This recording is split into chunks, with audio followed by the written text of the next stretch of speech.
Hello everyone, welcome to the second episode of Generic Fantasy Miniatures. In the first episode I showed you how to make an armature, and in this episode I will show you how I sculpt anatomy and clothing. But first I will show you what clay and what tools I use for this.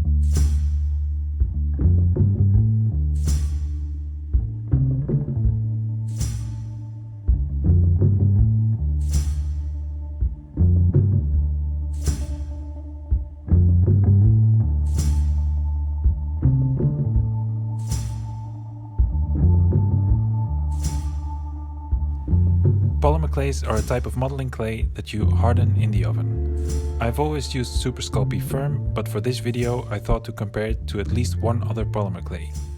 I found Fimo Professional in my local art supply store and I was surprised how different it is. Sculpey Firm is, as its name suggests, quite firm. To be able to sculpt it, it has to be kneaded and warmed up, where Fimo Professional is softer and it doesn't have to be kneaded at all. It can be used directly from the packaging. It is also stickier and stretches a lot more than Sculpey Firm. This helps a lot when sculpting very thin layers of clay like we are doing right now. I definitely preferred Fimo for this type of project, but Sculpey can still be used if you soften it with isopropyl alcohol. Before I start sculpting, I will show you some of my tools. First up are ballpoint tools. I use these mostly for sketching out shapes in the clay. The rounded tip really works great to push around the clay and to create rough shapes. The smaller ballpoint tools can also be used to push in details, and the bigger ones can be used to smoothen the surface.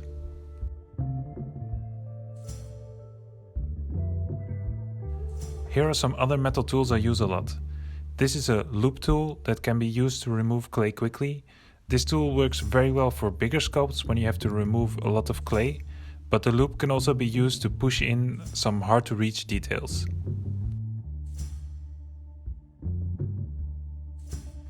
The next one is a small spatula tool that I use for two things. I use the edge to create lines and the flat part to smoothen the clay.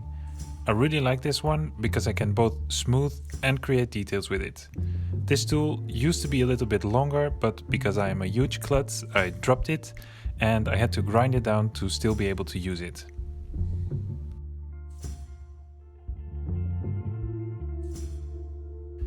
This next tool is actually not made for sculpting. It is a needle originally made for leatherwork. It has an extremely fine tip and this makes it ideal to scratch in fine details. For miniatures this small, a needle tool like this comes in really handy. The last tools I want to show you are these silicone shapers. They are great for smoothing out clay, but they have limited use for small minis like this, at least for me. I occasionally use them, but very carefully because they can really destroy precious details. I feel like the soft tips don't give me the same amount of control as metal tools do. Before I start sculpting, I will have to tell you a little bit about anatomy. Getting this right is a big part of a good-looking miniature. But don't worry, you won't have to learn all the names of muscles or other medical terms. I will just give you a few tips that will hopefully get you a good result. Every time I'm sculpting anatomy, I will use some sort of reference image. Medical illustrations really help for the placement of muscles. They mostly don't depict very active poses, but they do give a very clear indications on where to put muscles on your minis. To get a better idea on which muscles are contracted and which are relaxed, I try to find pictures of athletes in poses that are similar to what I'm trying to sculpt. For example, I use this reference for when I was sculpting the ranger who is shooting an arrow. Other images that really help out are pictures of bodybuilders. Bodybuilders have extremely defined muscles and that makes them an excellent reference for sculpting. Just keep in mind that not everybody is as buff as Mr. Schwarzenegger right here.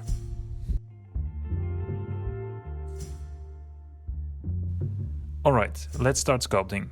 First, I put on a layer of clay over all of the armature. This is to bulk up the body a little bit and to help sticking on muscles later on. Here I'm using Fimo Professional, but I use Sculpey Firm for others. I had to soften the Sculpey clay a lot to get it to stick, so I would definitely suggest using Fimo for this. After the first layer, I slowly build up the places where I think muscles would be. I add small lumps of clay and blend them in with the clay around it.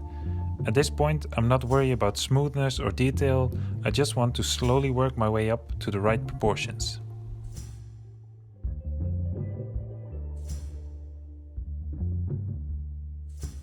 Keep in mind that not only muscles define the shape of your mini. Spots like knees, elbows and shoulders are places where there aren't any muscles, but they still very much help define the shape. Here I'm adding clay to create the rib cage, which also doesn't have a lot of muscles, but should still be visible.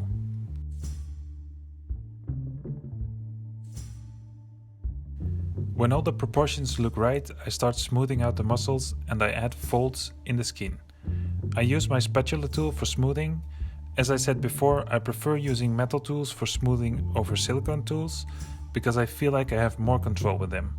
Especially with these small sculptures, a small tool can get into hard to reach places where a silicone tool would remove the details around it.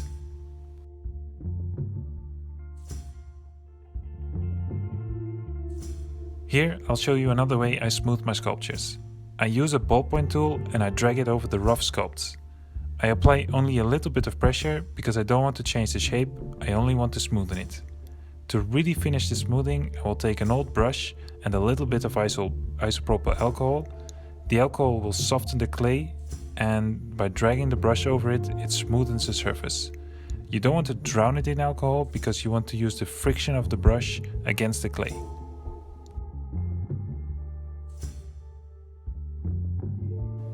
For the dragon and for the owlbear, I figured I would include how I sculpted the texture into this anatomy tutorial. I decided to not sculpt all the individual scales for this dragon, because that would be madness on this scale. Instead, I opted to go for a more plated style. I want to try to paint in more details when the sculpting is done. To sculpt the plates, I sketched the shape with my needle tool and then remove some clay from underneath the plate. I press the clay below the plate down a little bit to create subtle height difference between the plates. This was then repeated a lot of times. It took me 2 full days of sculpting to get all of this done. But it was definitely worth it, and here's a quick glamour shot just to show it off.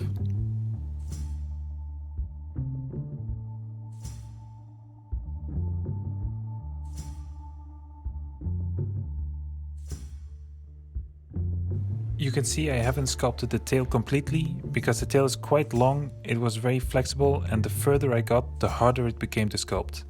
I chose to bake it and to finish it later with epoxy clay. That way the first part of the tail is already hardened and the end is a lot less flexible. In a similar way I created the feathers for the owlbear. I sketched them in with a needle and created a little height difference with the spatula tool.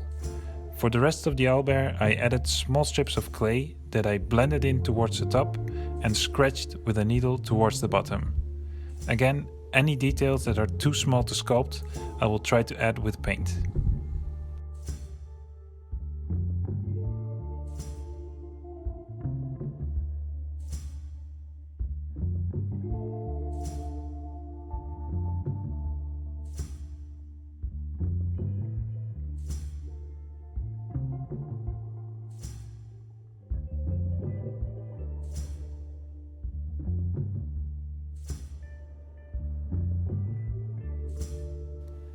For the smaller minis I start with the clothing instead of doing anatomy first. For bigger sculpts I start with the body and add clothing over it, but on this scale it is almost impossible to do that for small minis.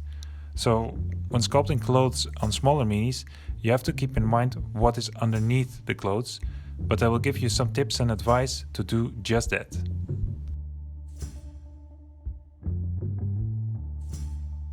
A big part of sculpting clothing is to know where it is stretched over a body part and where it is crumped up and folded.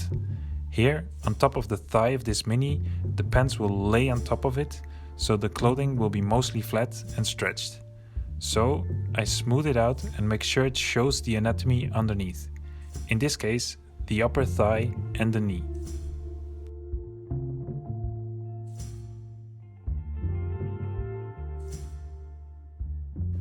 Inside the knee, the pants will be folded. I use my needle tool to draw in the folds. The folds here should be really sharp because it's tightly tucked in between the upper and lower leg. The pants hanging from below the thigh are hanging loosely from the leg. Here I add a little bit more clay to be able to sculpt some more gentle folds. I used to have a lot of difficulty in deciding the direction of the folds, but I realized the folds are always hanging between 2 points. Here the textile is hanging between the knee and the butt, so the folds will follow that direction. From here on out, it is mostly a process of finding where cloth is crumpled and folded, and where cloth is stretched over or between body parts. Here I add a little bit of clay at the hip, where the pants will have some folds. After I've decided where to put folds and where to put stretched cloth, I start to add details. With my needle tool, I add smaller folds between the larger folds I have already created. Finally, I gently smooth everything with a brush and a little bit of isopropyl alcohol.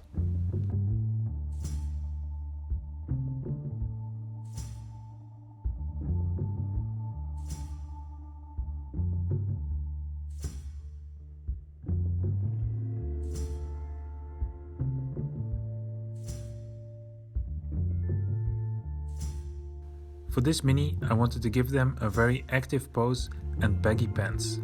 Sculpting baggy clothing can be difficult because it's harder to see where the body parts are underneath the clothing. By giving this mini an active pose, it becomes a little bit easier. The cloth will be stretched between the two knees, giving me 2 points to work from.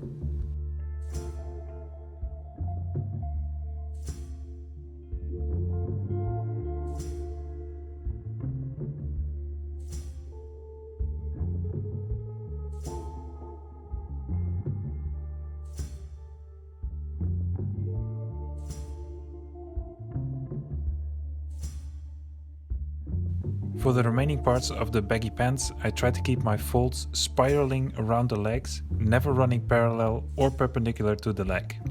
Most of the folds in clothing spiral around the body, so this is something I try to do whenever I don't really know what the clothing will do.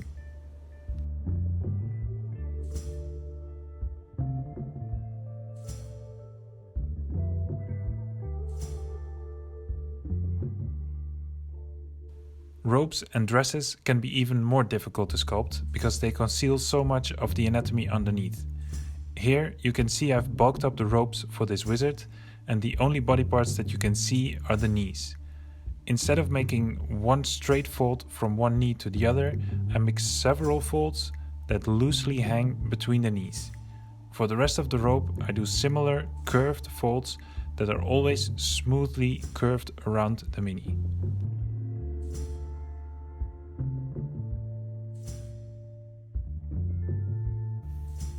And that wraps up this video. I really hope you enjoyed it and that you are motivated to start your own miniatures. I'm on Instagram, link in the description below. You can definitely send me a message and show me your progress.